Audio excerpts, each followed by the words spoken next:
Shalom. Selamat pagi Bapak Ibu Saudara-saudara yang terkasih di dalam Tuhan. Pagi ini kita menyiapkan hati kita di hadapan-Nya. Kita mau bersaat teduh sejenak.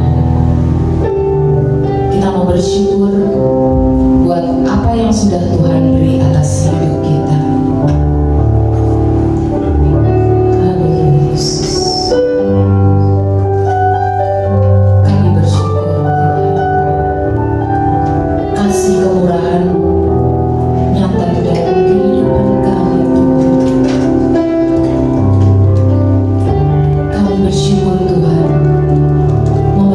Tahun yang baru, kami percaya tidak pernah terlepas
kami muliakan, kami sembah Tuhan.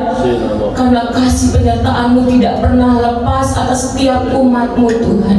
Betapa kami bersyukur, berterima kasih Tuhan. Kalau pagi ini Tuhan, kami rindu memuliakan Engkau Tuhan. Kami mau memulai ibadah kami Tuhan. Biar kiranya kuasa-Mu menaungi setiap kami Tuhan, membebaskan setiap kami Bapa, melawat kami Tuhan. Ada sukacita, damai-Mu Tuhan ada di tengah-tengah kami Tuhan, sehingga kami pulang tidak sama seperti kami datang. Kami pulang membawa sukacita yang besar, oleh karena Allah ada di tengah-tengah kami. Urapi ibadah kami ini Tuhan, beracaralah ya Bapa, biar kami semua Tuhan diberkati. Terpuji-pujilah nama-Mu ya Bapa. Kami alaskan doa kami hanya di dalam nama Bapa, Putra, Roh Kudus, dalam nama Tuhan Yesus Kristus. Haleluya, amin. Silakan duduk Bapak Ibu Saudara-saudara kasih Tuhan. Kita bersyukur punya Allah yang luar biasa. Untuk itu kita mau masuk gerbang Tuhan, kita mau bersyukur dengan penuh pujian, karena Tuhan itu baik, sungguh teramat baik.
Kita mau memuji Tuhan lebih lagi.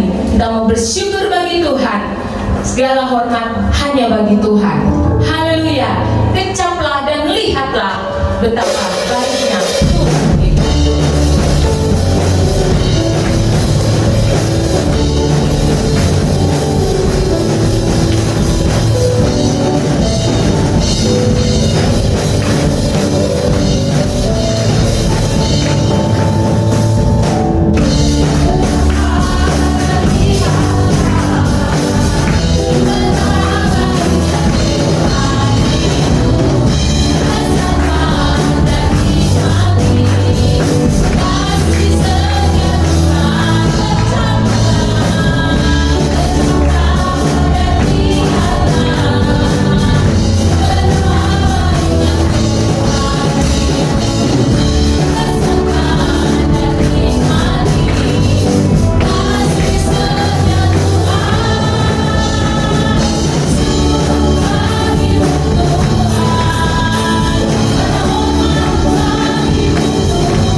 Bapak Ibu Saudara sekasih, Allah sanggup melakukan segala perkara. Amin. Biar pujian ini menyertai kita di tahun 2023 ini, bahwa di dalam segala permasalahan kita, Allah yang besar itu, Allah yang berkuasa itu tidak pernah meninggalkan kita. Dia sanggup melakukan segala perkara. Kita mau siapkan hati kita di hadapan Tuhan, karena Dia Allah yang besar. Dia Allah yang menjaga kita. Dia Allah yang memelihara kehidupan kita. Untuk itu kita tidak perlu takut. Kita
memelihara kami. El Shaddai namanya, Allah yang maha kuat dan perkasa itu, Allah yang menjaga dan memelihara, sehingga kami boleh memasuki tahun 2023 di minggu kedua ini hanya karena penyertaan dan pemeliharaan Tuhan yang sempurna. Biarlah kami boleh membekali diri kami di tahun ini melalui firman-Mu. Urapi hamba-Mu, jadikan hamba-Mu berkat. Setiap kata kalimat yang keluar dari bibir hamba-Mu menjadi berkat bagi jemaat Tuhan. Di dalam nama Tuhan Yesus Kristus kami berdoa. Amin. Silakan duduk kembali saudara yang dikasihi Tuhan Yesus Kristus. Haleluya. Shalom. Shalom. Tuhan memberkati kita saudara yang dikasihi Tuhan Yesus Kristus. Hari ini kita akan belajar dalam Yosua pasal 2. Kalau minggu yang lalu kita belajar tentang Yosua pasal yang pertama, Yosua pasal yang kedua, saya akan mulai dari ayat 1. Yosua bin Nun dengan diam-diam melepas dari Sitim 2 orang pengintai, katanya, pergilah, amatilah negeri itu dan kota Yeriko. Maka pergilah mereka dan sampailah mereka ke rumah seorang perempuan sulgal yang bernama Rahab, lalu tidur di situ. Kemudian diberitakanlah kepada Raja Yeriko demikian, tadi malam ada orang datang kemari dari orang Israel untuk menyelidiki negeri ini. Maka Raja Yeriko menyuruh orang kepada Rahab mengatakan, bawalah keluar orang-orang yang datang kepadamu itu, yang telah masuk ke dalam rumahmu, sebab mereka datang untuk menyelidiki seluruh negeri ini. Tetapi perempuan itu telah membawa dan menyembunyikan kedua orang itu. Berkatalah ia, memang orang-orang itu telah datang kepadaku, tetapi aku tidak tahu dari mana mereka. Dan ketika pintu gerbang hendak ditutup menjelang malam, maka keluarlah orang-orang itu. Aku tidak tahu kemana orang-orang itu pergi. Segeralah kejar mereka, tentulah kamu dapat menyusul mereka. Tetapi perempuan itu telah menyuruh keduanya naik ke suatu rumah dan menyembunyikan mereka di bawah timbunan batang rami yang ditetapkan di atas suatu itu. Maka pergilah orang-orang itu mengejar mereka ke arah Sungai Yordan, ke tempat penyeberangan, dan ditutupilah pintu gerbang segera sesudah pengejar-pengejar itu keluar. Amin. Diberkatilah jemaat Tuhan yang mendengar firman Tuhan ini dan melakukannya. Saudara, tentunya cerita selanjutnya kita tahu bagaimana kedua pengintai itu memiliki satu perjanjian. Kalau tanah atau kota Yeriko itu dihancurkan, ada tali kirmisi yang menandai bahwa keluarga Rahab ini tidak dibinasakan. Sebab keluarga Rahab ini juga punya iman, dalam arti dia percaya bahwa Allah Israel itu Allah yang membelah laut kosong, dan ia tahu bagaimana mujizat-mujizat itu terjadi. Saudara-saudara yang dikasihi Tuhan Yesus Kristus, kita akan belajar tentang hikmat dan iman bekal dalam sebuah perjalanan. Saudara-saudara, kata hikmat itu dari kata hukmah dalam bahasa Ibrani-nya, memiliki arti pengetahuan, ya, pengetahuan intelektual tentunya, ya. Tetapi juga memiliki arti bahwa hikmat itu juga keterampilan, skill.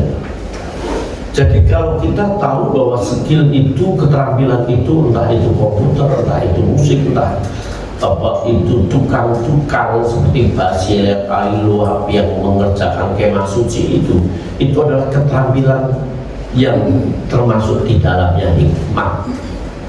Kata hikmat dalam perjanjian baru memiliki arti sophia, kebijaksanaan. Ya. Dalam Efesus 5 ayat yang ke-15, perhatikanlah dengan saksama bagaimana kamu hidup. Perhatikan dengan saksama bagaimana kata hidup itu tidak diterjemahkan soe atau bio, tetapi kata hidup itu diterjemahkan perjalanan, bagaimana gaya hidup kita. Jangan seperti orang bebal. Orang bebal itu asopia, tetapi seperti orang arif atau orang-orang yang bijaksana. Saudara, kita tahu bahwa Yakobus 1 ayat yang ke-5 dikatakan, kalau kamu kurang hikmat, hendaklah kamu minta hikmat dari Tuhan. Jadi Tuhan itu sumber hikmat, Tuhan itu sumber pengetahuan, Tuhan itu juga sumber keterampilan. Tuh, kok begitu Pak? Iya. Ulangan 8 ayat 18, hendaklah kamu ingat kepada Tuhan Allahmu yang memberikan engkau kekuatan, memberikan energon. Filipi pasal 2 ayat yang ke-13, Allah itu bekerja untuk kita melakukan keselamatan. Rom 8 ayat 28 dikatakan Allah itu bekerja melakukan segala sesuatu untuk mendatangkan kebaikan. Kata bekerja termasuk dalam Yakobus pasal 5 ayat yang ke-16, doa orang benar bila yakin didoakan sangat besar kuasanya juga diterjemahkan energon, yaitu bagaimana Allah mensuplai, Allah memberikan kekuatan, Allah memberikan hikmat, Allah memberikan keterampilan jari-jari kita yang bermain musik itu, jari-jari broken chord, arpeggio dan lain-lain. Itu dari Tuhan. Supply kekuatan dari Tuhan. Jelas kita mesti harus meresponi. Betapa dangkalnya kita kalau kita ingin ingin pandai berbahasa Inggris tapi kita nggak belajar. Itu sebuah pelecehan dan tidak menghargai Tuhan. Sebab saat kita berdoa mau bekerja, saat kita berdoa mau belajar, saat kita mau melakukan segala satu kita minta kekuatan dari Tuhan. Yang kedua, kita melibatkan Tuhan. Dan betapa ironisnya kalau anak sekolah itu mau ujian berdoa tapi nyontek, itu tidak menghargai Tuhan. Ya, saudara-saudara, kalau kita mau belajar, dipastikan bahwa sesungguhnya Tuhan memberikan support, Tuhan memberikan kekuatan. Maka Tuhan berkata, barang siapa yang punya akan diberi, barang siapa tidak punya akan diambil. Itu dulu ayat saya pikir saya nggak tahu, saudara. Tetapi rupanya itu berhubungan dengan skill, itu berhubungan dengan pengetahuan. Barang siapa punya, dalam arti terus menerus bertambah, increase is not decrease, bertumbuh bukan turun, bertambah-tambah, Tuhan akan menambahkan terus. Tetapi kalau dia tidak punya akan diambil. Semakin dia tidak belajar musik, semakin dia tidak tahu. Itu hikmah. Salah satu bekal dalam hidup ini satu hikmah. Yang kedua iman. Iman itu dalam bahasa Ibrani-nya emunah, dari kata aman, berpegang teguh. Berpegang teguh di sini jelas berpegang teguh kepada kebenaran firman, berpegang teguh pada janji Tuhan. Zaman sekarang ini sekali klik kita bisa lihat dunia ini, sekali klik kita bisa nonton berbagai macam film apapun. Kalau kita tidak punya iman, emunah, berpegang teguh pada firman Tuhan, kita mudah diombang-ambingkan. Iman itu berarti kita punya prinsip. Sadrak, Mesak, Abednego punya prinsip, sehingga dia tidak menyembah di dataran murah dan dia juga tidak menyembah Kaisar Darius. Punya prinsip. Gereja mula-mula berapa orang yang sembelih, berapa orang yang diadu dengan harimau atau banteng, berapa orang yang diikat untuk tangan Nero dan disiram pakai tir dan dibakar untuk apa itu lampu di taman itu. Mereka melakukan itu karena dia punya prinsip. Coba kita bayangkan kalau Tuhan Yesus tidak punya prinsip. Ayo turun dari langit.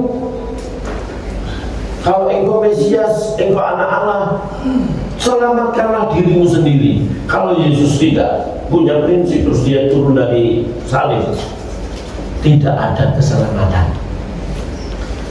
Hidup ini perlu punya prinsip. Apalagi kita orang-orang bekerja, kita yang bekerja di lingkungan masyarakat yang semuanya tidak Kristen, di lingkungan tetangga kiri kanan kita yang juga bukan orang Kristen. Ada banyak tantangan-tantangan, tetapi kita punya prinsip. Sebab iman itu juga modal dalam hidup. Kalau iman kita tidak punya modal dalam hidup, saudara, kita sudah diobang-abingkan. Kata iman pistio, percaya, ketaatan dan setia.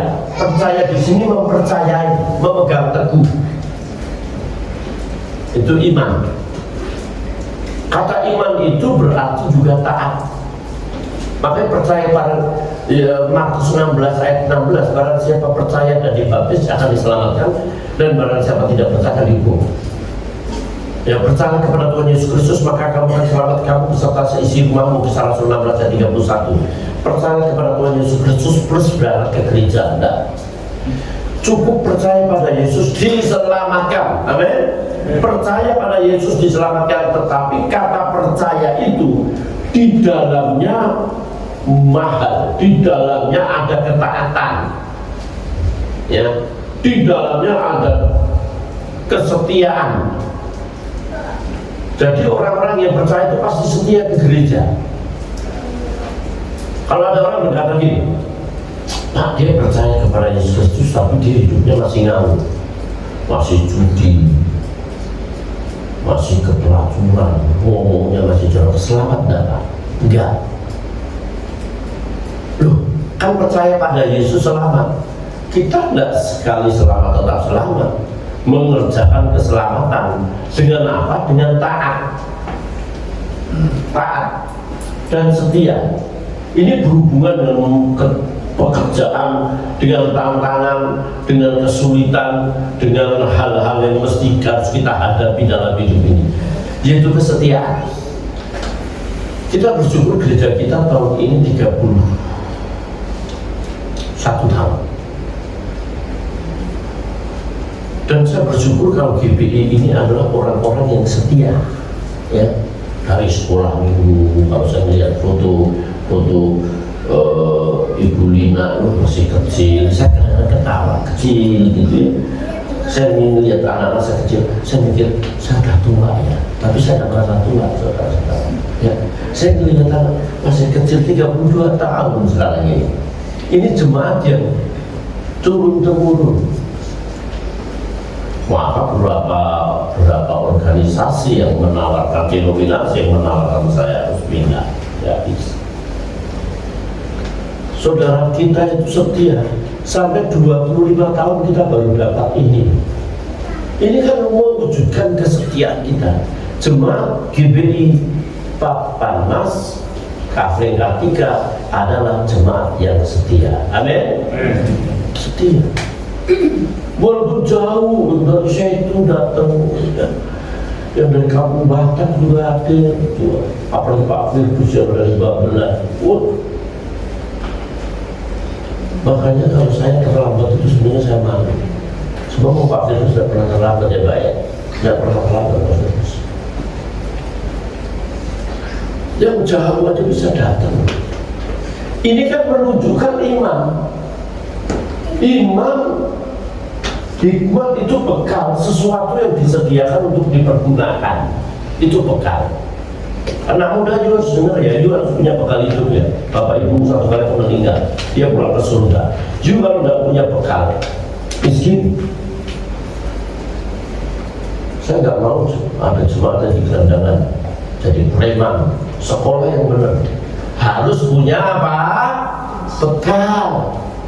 Bekal itu di kamus bahasa Indonesia artinya sesuatu yang disediakan untuk dipergunakan. Jelas kalau istrinya hamil, dia mikir 9 bulan istri saya akan melahirkan. Ya nabung dari sekarang. Apalagi nanti kalau operasi 10 juta, 20 juta. Bekal. Jangan waktu rumus banyak duit dan pinjaman solusi. Nggak bisa. Disiapkan pokok, dokter di mana. Itu bekal. Tahu nanti anak saya 20 tahun lagi, SD, SMP, 6, 3, tambah 3, 6 tahun, 9 tahun, 9 tambah 3, 12 lulus SMA, kuliah, biayanya segini.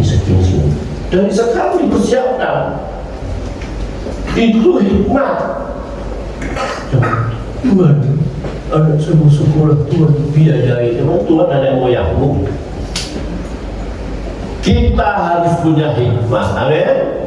Dengan membekali diri. Jangan dikit doa, mujizat Tuhan terjadi, tidak ada kamusnya di GBI. Ribut Bapak Mas, amin? Kita harus punya hikmah. Wah, nanti anak saya menikah ya. Anak saya menikah itu sekian 200-300 juta habis. Saya siapkan. Orang tua itu sampai apa sih? Melahirkan, membesarkan, terus mengawinkan, menikahkan, selesai. Dia berdiri sendiri. Itu kita harus punya bekal. Ya, bekal kita harus ada. Di balik kematian pun kita harus siapkan bekal. Amin. Jangan hanya membekali diri dalam dunia ini. Anak-anak muda dengerin baik-baik. You mesti nanti menikah, punya anak, punya istri, punya rumah. You kalau tidak punya bekal dari sekarang, innalillahi aja. Saudara setuju yang saya katakan? Amin. Anak muda dengerin baik-baik. Setuju? Harus begitu. Lengkapi dengan hikmah, lengkapi dengan keterampilan. Saya ngomong sama anak-anak, orang miskin itu gak enak. Pindah sono, pindah sini, pindah sono, pindah sini. Makanya harus belajar. Belajar. Tapi ora laboran. Perjalanan perihal atau cara dan sebagainya ini dalam kamus saya. Perjalanan artinya menuju satu tempat. Kata perjalanan dalam kamus bahasa Indonesia itu ada 6 arti, tapi saya bilangnya 2 saja. Kita menuju satu tempat. Yosua itu menuju tanah Kanaan. Kanaan, ke tempat yang indah senang. Gila kan? Kita ini dalam sebuah perjalanan dalam kehidupan. Kita harus membekali diri. Dan bekal itu bukan buat istri, bukan buat suami, bukan buat anak. Bekal itu untuk diri kita di balik kematian nanti di Kanaan ini. Saudara-saudara yang dikasih Tuhan Yesus Kristus, hidup adalah sebuah perjalanan. Dan berapa kali saya mengatakan dunia ini merupakan rest area. Saudara di rest area itu berapa tahun? 70 tahun? Bisa? Lah baru 70 tahun Pak. 30 tahun aja sudah encok, asam urat, sudah migran. Jadi di Villa Bekasi itu ada jemaat paling itu 80 tahun tahun ini. Tahun ini 80 tahun. Ini masih gagah kebaktian, masih datang dari lawatan. Sebab saya sama beliau itu jaraknya 20. Saya 60, beliau 80, saya 59, dia 79. Tahun ini 80. Ya, memang saya katakan, paling apa sih bisa panjang umur? Gampang Pak, pembala jamu gitu loh. Jaga mulut artinya, jangan banyak makan. Kalau nurutin perut, bisa tuh bidua sampai dikomplek. Ya, kalau kita ngikutin perut, waduh, itu durian 3 habis. Nah, rest area kita berapa tahun sih? Ayo, siapa tahu? Nggak tahu, sebab kita di area ini kita memang harus membekali diri dari masa kini dan masa yang akan datang, present dan future. Ya, apa sumpah kembali itu anak muda terus.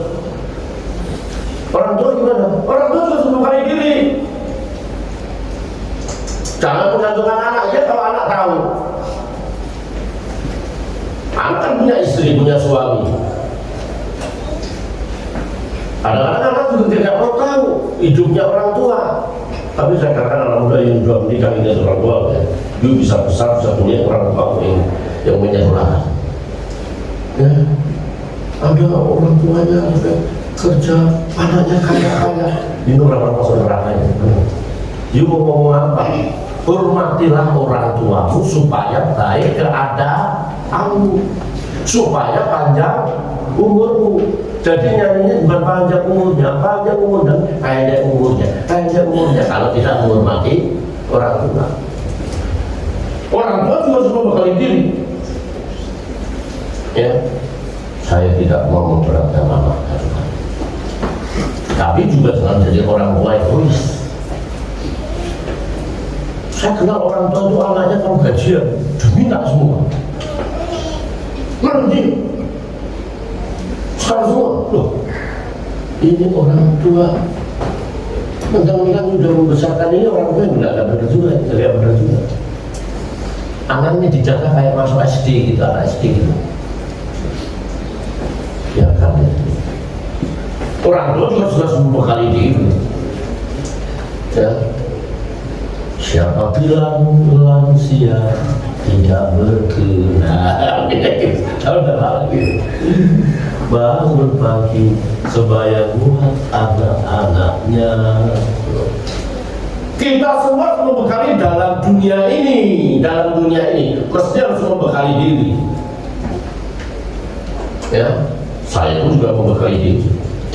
Ngapain saya umur 56 tahun harus bangun pagi setengah 5 masuk kuliah malam, jam 10 malam, jam 10 dari Kelapa Gading nyampe setengah 1 kadang-kadang nggak mau kehujanan. Dulu aku ambil S2 hujan ke Seribu sana, nyampe sana biasanya nggak ada pulang dulu. Hidup ini merupakan sebuah pengorbanan. Ngapain saya mau istirahat? Ngapain sih? Ulang S3 mungkin? Enggak, saya harus membekali diri. Saya pensiun tidak hanya duduk diam, enggak, mesti kita harus membekali diri. Thomas Alva Edison nggak pernah pensiun, dia tetap kerja. Saudara-saudara dikasih Tuhan, kita harus membekali diri pada masa kini. Nah, ini masa yang akan datang, artinya dibalik kematian. Kanaan, Yerusalem baru. Ngapain sih kita datang pagi-pagi jam 6 kebaktian? Dalam rangka kita membekali diri di balik kematian. Langit baru dan bumi baru, Yerusalem baru. Kenapa sih kita semua mendukung pelayanan melalui persembahan kita? Dalam rangka kita membekali diri kita. Saya yakin bahwa di surga itu kayak di dunia ini. Maksudnya apa Pak Pendeta? Di sana ada yang kaya dan miskin. Ada yang punya mahkota, ada yang tidak. Tuhan itu kan adil di Kaiosoni, memberi upah yang benar dan menghukum yang salah. Loh, bagi mereka yang rajin kebaktian, setia, mengembalikan 1/10, mengucapkan syukur, mengasihi Tuhan dengan sungguh-sungguh, terus nanti di surga sama dengan orang yang hanya orang Kristen napas. Orang Kristen napas tahu Natal dan Paskah, itu napas. Natal muncul, Januari menghilang, April nongol lagi. Itu orang Kristen napas, tapi tidak ada di GBI. Pak Bagas ada semua setia. Terus di surga sama, Tuhan nggak adil loh. Orang yang hanya setia kemudian sama dengan Yohanes yang dibakar, digoreng gitu, dimasukkan di minyak mendidih katanya. Dengan Petrus yang disalib, nggak sama. Coba sekarang tanya, kalau saudara lihat tetangga saudara kaya, punya mobil, saudara iri? Kan enggak kan? Karena dulu dia kerja keras, masa mudanya setengah mati dia, kepala jadi kaki, kaki jadi kepala. Kalau masa tuanya dia kaya, wajar. Kalau masa mudanya dia kerja keras, terus waktu masa tuanya umur 70 dia kipas-kipas pakai uang gitu, deposito mengalir tiap bulan, bunganya dia tidak kerja tapi banyak duit, kemana-mana bawa mobil. Saudara ini enggak, karena dia memang kerja keras, dia sekolah sampai S3, dia mati-matian. Kita nggak iri karena sudah banyak. Di surga juga begitu, dia setia melayani, hadir kebaktian pagi-pagi, wafat begitu dia datang kebaktian. Itu bekal future masa yang akan datang. Saudara-saudara yang dikasih Tuhan, mari kita mau bekal itu. Sadar tidak sadar kita dalam perjalanan waktu, saudara. Detik demi detik, jam demi jam, hari demi hari, minggu demi minggu, bulan demi bulan, tahun demi tahun, dan kita masuk 2023 di minggu kedua. Kapan jam, menit, detik berhenti hidup ini kita nggak tahu. Itu suatu rahasia yang Tuhan tentukan. Kalau saudara tanya, Pak Pendeta, kalau orang bunuh diri, mati, ditabrak mobil atau ketabrak mobil, apakah Tuhan menentukan? Kalau orang itu apa ya? Kalau diputus pacar, kalau dia minum baygon, rasa jeruk, minum langsung dia mati. Apakah Tuhan yang menentukan? Bisa saja. Tapi penentuan Tuhan tidak didasarkan kemahakuasaan semampunya Tuhan. Penentuan Tuhan di sini ditentukan karena Tuhan Maha Tahu. Oh, memang orang ini sudah diingatkan, Yudas sudah diingatkan berkali-kali, tapi dia tetap mengakhiri hidupnya gantung diri. Jadi jangan, hidup kan Tuhan menentukan, terus seenak-enaknya, mabuk-mabukan, makan tidak pernah dijaga, tidak pernah tidur begadang, dia stroke S3, stroke selesai, mati. Jangan salahin Tuhan. Tapi kalau sudah hati-hati menjaga, Tuhan memberikan support, Tuhan memberikan kita juga umur panjang gitu loh. Hidup ini adalah perjalanan yang kita tidak tahu kapan itu berhenti. Coba kalau kita tahu nanti tanggal sekian, jam sekian, detik sekian, menit sekian, you mati. Wah, kita siapkan diri kita sungguh-sungguh. Makanya dalam buku mobility, untuk para pendeta, para pengkhotbah itu, anggaplah itu khotbah Anda terakhir. Jadi Anda mempersiapkan diri sungguh-sungguh. Dan saya tahu di sini kita khotbah, kita kasih tema. Sebulan sebelumnya saya kasih tema. 2 minggu sebelumnya dipersiapkan. Pengelitik di buku pengelitik itu, anggaplah itu pembicaraan Anda terakhir, maka siapkan sungguh-sungguh. Nah, perjalanan itu pasti menghadapi tantangan, nggak mungkin nggak ada tantangan. Sebab yang susah kan waktu perjalanan ini. Rumah tangga itu yang enak bukan saat bulan madu atau akhir bulan, saat dalam gelombang kehidupan itu, masa penyesuaian itu. Kuliah itu yang enak bukan saat kita mendaftar atau terima ijazah, tetapi saat kita menyelesaikan tugas dari dosen ke dosen, membuat skripsi, membuat disertasi, ya, membuat tesis penelitian, ujian penelitian, itu yang susah juga, tapi lulus baru dapat gelar. Yang susah kan dalam perjalanan itu, rumah tangga kan begitu. Saat tidak punya uang, masalah banyak, istri atau suami nggak mau tahu, anak juga nggak mau tahu. Itu yang susah. Hidup ini adalah perjalanan itu dalam sebuah tantangan. Oleh sebab itu kita harus seperti seorang pemain ski air. Walaupun saya tidak pernah main itu ski air, gelombang dia di atas,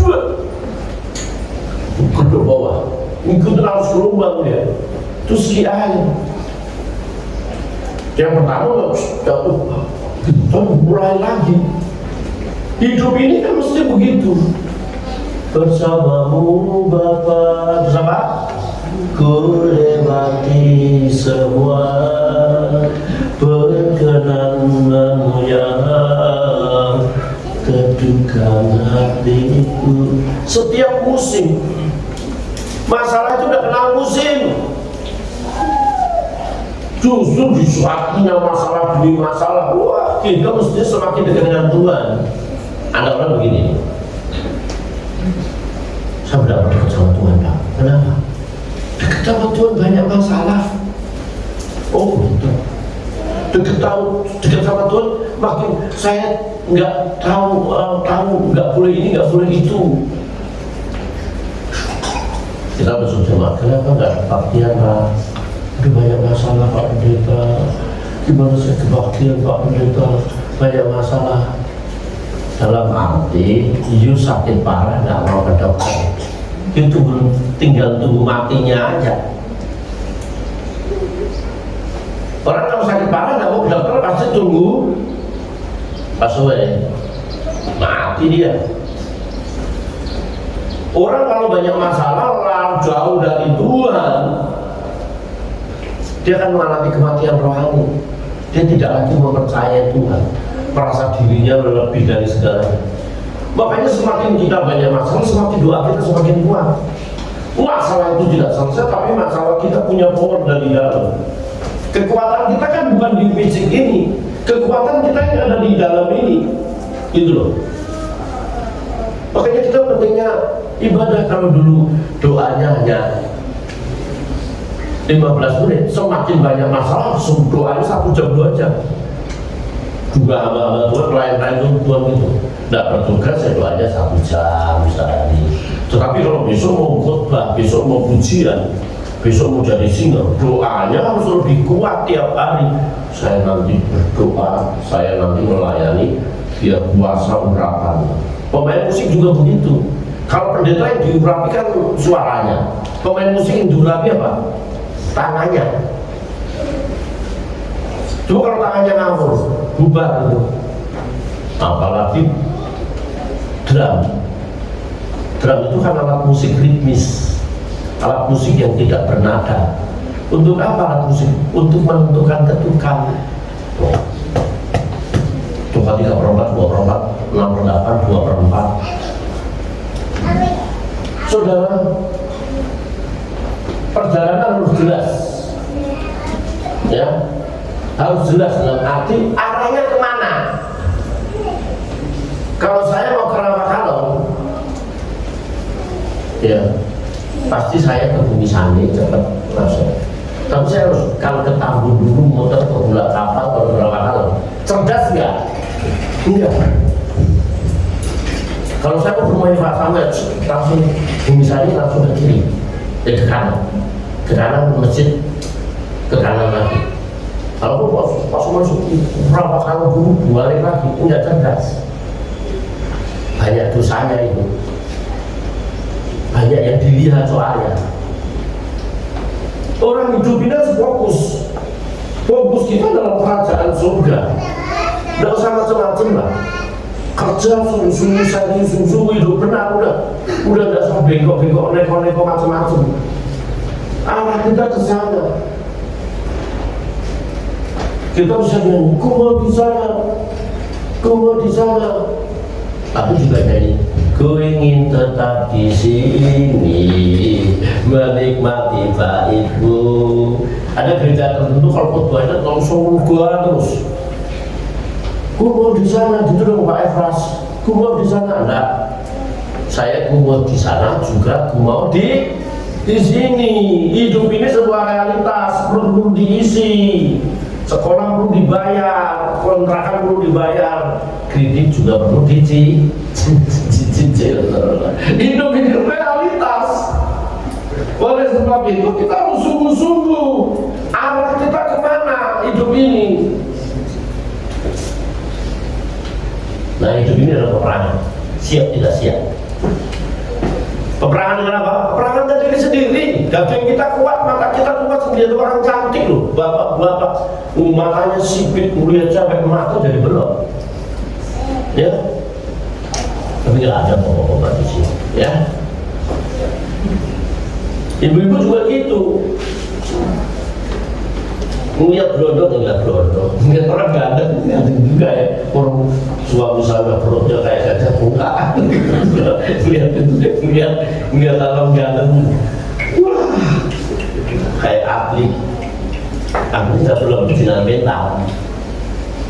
Daging ini kuat. Keinginan kita waktu masih banyak. Pengen itu. Banyak keinginan kita. Kita kadang-kadang tidak bisa membedakan mana kebutuhan, mana keinginan. Oleh sebab itu, kita harus berperang terhadap diri sendiri. Yosua akan menghadapi kota Yeriko, bertindak hati-hati, tidak ceroboh. Kamu kesana ya?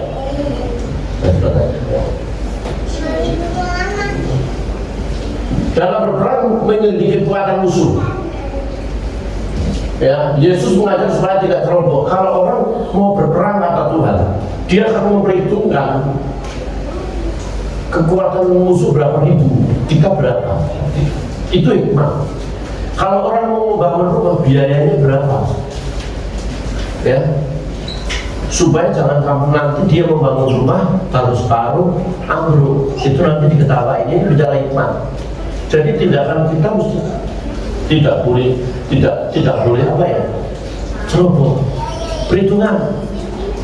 Jangan dikit-dikit menunggu mujizat.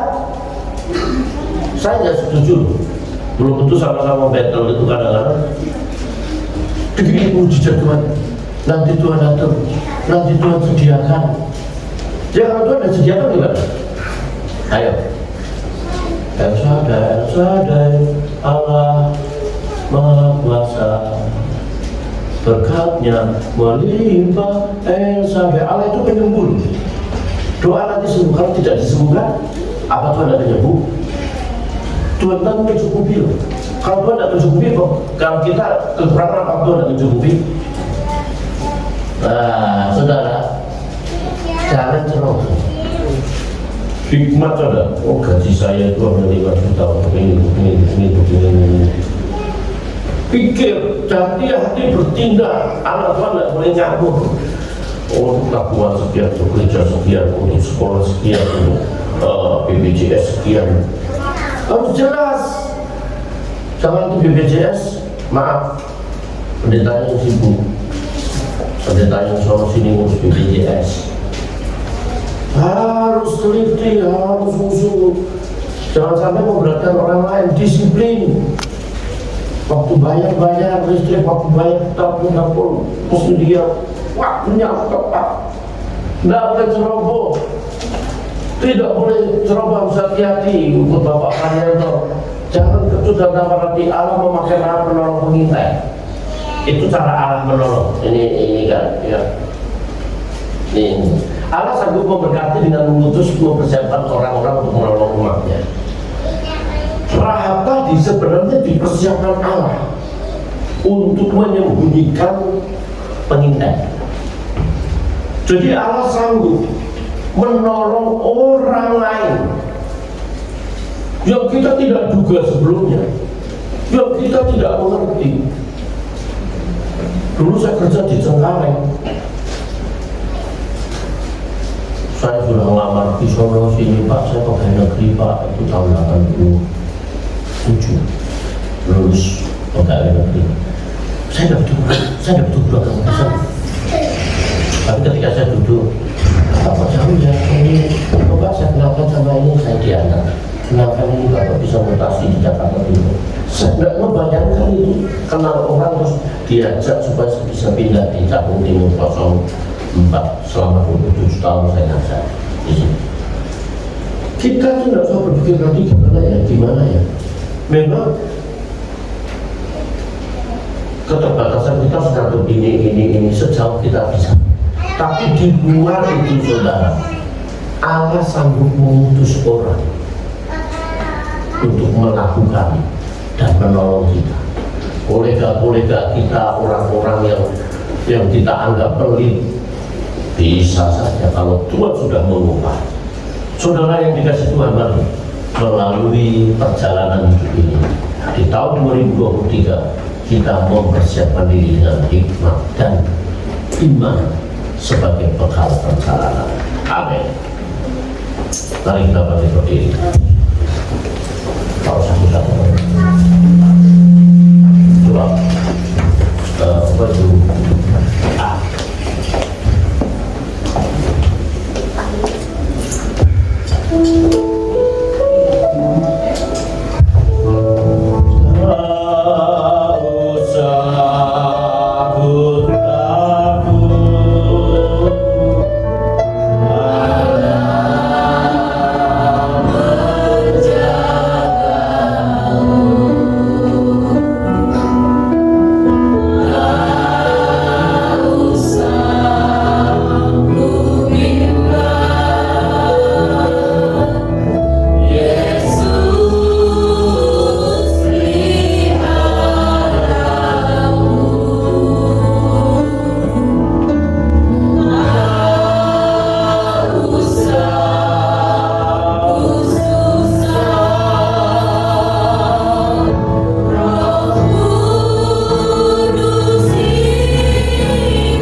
yang Maha Kuasa, ialah Immanuel, Yesus Kristus yang lahir di Bethlehem, mati di Golgota, bangkit dan akan datang lagi menjemput kami. Untuk itu biarlah kami membekali diri kami, sebab ini hidup dalam sebuah perjalanan yang kami tidak tahu kapan berhentinya. Tetapi buat kami memahami betul bahwa kami harus membekali diri pada masa kini dan masa yang akan datang. Tuhan, terima kasih. Kami percaya kami semua diberkati Tuhan melalui firman-Mu. Bila kami sungguh-sungguh mempersiapkan diri pada masa yang akan datang dalam dunia ini, juga mempersiapkan diri bekal di balik kematian. Kami bekerja keras melayani dengan sungguh-sungguh, sebab semuanya akan berdampak di Yerusalem baru. Bapak, terima kasih. Hamba mengangkat tangan bagi jemaat Tuhan, kiranya Tuhan memberkati seluruh umat Allah. Hamba tidak mengerti masalah yang mereka hadapi. Yang kami percaya Allah mencukupi apa yang mereka butuhkan. Pekerjaannya Tuhan memberkati, mencukupi apa yang mereka inginkan Bapa. Dan kami menyerahkan anak-anak yang sekolah, biarlah mereka dapat sekolah dengan baik. Terpujilah nama-Mu. Doa kami buat Bapak Robinsius sekeluarga, kalau esok tanggal 8 dia mau berangkat ke Medan, Tuhan menyertai, Tuhan menolong, menjaga, sehingga boleh sampai di sana dan kembali dengan keadaan tidak kekurangan satu apapun. Terpujilah nama-Mu Bapa. Berkati negeri ini dengan keamanan dan ketentraman, sukacita dan kesejahteraan nyata di negeri ini, sebab semuanya berdampak dalam kehidupan kami. Berkati Presiden kami Bapak Insinyur Joko Widodo. Tuhan memberkati dan nikmat Allah, sehingga boleh mengatasi kesulitan negeri ini. Keamanan dan ketentraman semakin nyata, kesejahteraan semakin terbukti. Terpujilah nama-Mu. Sebelum jemaat Tuhan pulang, jemaat Tuhan akan memberi persembahan bagi Tuhan. Kiranya Tuhan menolong. Persembahan ini berarti buat pelayanan di tempat ini, dan jemaat Tuhan terus tetap dalam pertolongan Tuhan, diberkati Tuhan menjadi berkat. Bimbing kami pulang sampai ke rumah dengan selamat, dengan penuh sukacita, dengan membawa berkat Tuhan. Saudara, arahkan mata timur dan pulanglah dengan berkat Tuhan, yaitu berkat damai daripada Allah Bapa, kasih dari Yesus Kristus, serta persekutuan Roh Kudus menyertai saudara sekarang sampai Maranatha. Haleluya. Dalam nama Tuhan Yesus Kristus kami berdoa. Amin.